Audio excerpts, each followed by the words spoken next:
जय माता दी मित्रों, आपके और आपके परिवार पर माता रानी की कृपा सदैव बनी रहे। हिंदू धर्म में मासिक दुर्गाष्टमी का पर्व हर महीने के शुक्ल पक्ष की अष्टमी तिथि को मनाया जाता है।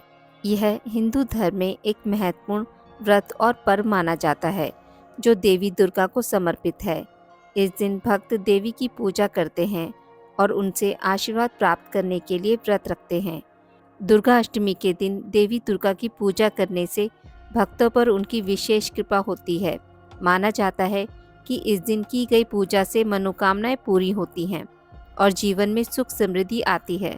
देवी दुर्गा को बुराई पर अच्छाई की जीत का प्रतीक माना जाता है। दुर्गा अष्टमी के दिन देवी दुर्गा की पूजा करने से बुरी शक्तियों का नाश होता है और जीवन में सकारात्मक ऊर्जा का संचार होता है। दुर्गा अष्टमी व्रत कथा। पौराणिक मान्यताओं के अनुसार प्राचीन काल में असुर दम को महिषासुर नाम के एक पुत्र की प्राप्ति हुई थी, जिसके भीतर बचपन से ही अमर होने की प्रबल इच्छा थी।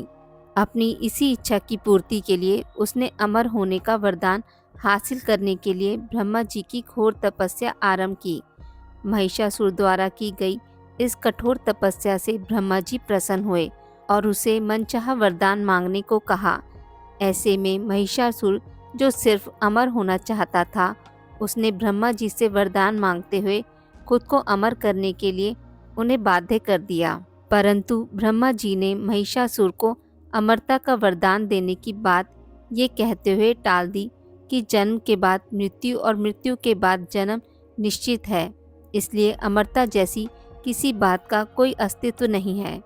जिसके बाद ब्रह्मा जी की बात सुनकर महिषासुर ने उनसे एक अन्य वरदान मांगने की इच्छा जताई और कहा कि ठीक है स्वामी, यदि मृत्यु होना तय है तो मुझे ऐसा वरदान दीजिए कि मेरी मृत्यु किसी स्त्री के हाथ से ही हो। इसके अलावा अन्य कोई दैत्य, मानव या देवता कोई भी मेरा वध ना कर पाए। जिसके बाद ब्रह्मा जी ने महिषासुर को दूसरा वरदान दे दिया। ब्रह्मा जी द्वारा वरदान प्राप्त करते ही महिषासुर अहंकार से अंधा हो गया और इसके साथ ही बढ़ गया उसका अन्याय।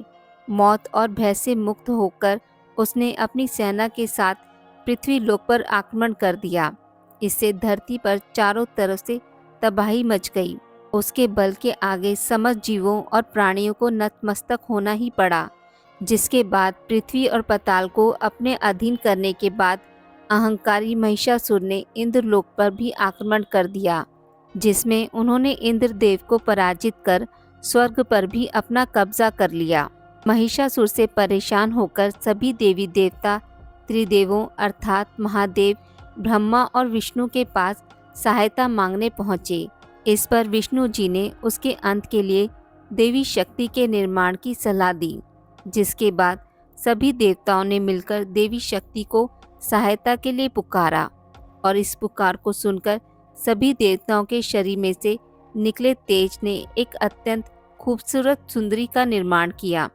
उसी तेज से निकली माँ आदि शक्ति, जिसके रूप और तेज से सभी देवता भी आश्चर्यचकित हो गए।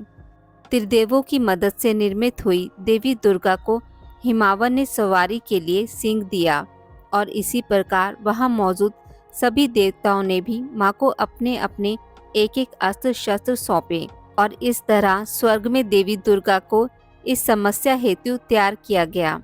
माना जाता है कि देवी का अत्यंत सुंदर रूप देखकर महिषासुर उनके प्रति बहुत आकर्षित होने लगा और उसने अपने एक दूत के जरिए देवी माँ के पास विवाह का प्रस्ताव तक पहुँचाया। अहंकारी महिषासुर की इस ओछी हरकत ने देवी भगवती को अत्यधिक क्रोधित कर दिया।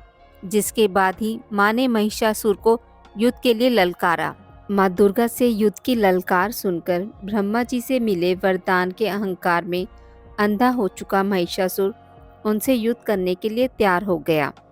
इस युद्ध में एक एक करके महिषासुर की संपूर्ण सेना का माँ दुर्गा ने सर्वनाश कर दिया।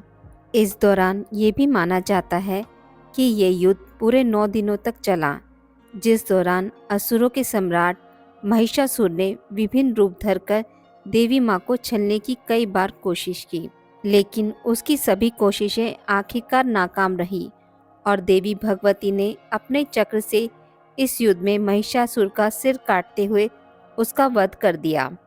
अतः इस तरह देवी भगवती के हाथों महिषासुर की मृत्यु संभव हो पाई। माना जाता है कि जिस दिन मां भगवती ने स्वर्गलोक, पृथ्वीलोक और पाताल लोक को महिषासुर के पापों से मुक्ति दिलाई, उस दिन से ही दुर्गा अष्टमी का पर्व प्रारंभ हुआ। आज की इस वीडियो में बस इतना ही। मित्रों, अगर आपको मेरी वीडियोस पसंद आती हैं तो इसे लाइक और शेयर ज़रूर करें और पूजा पाठ से जुड़ी जानकारी के लिए मेरे चैनल को सब्सक्राइब करना ना भूलें। धन्यवाद।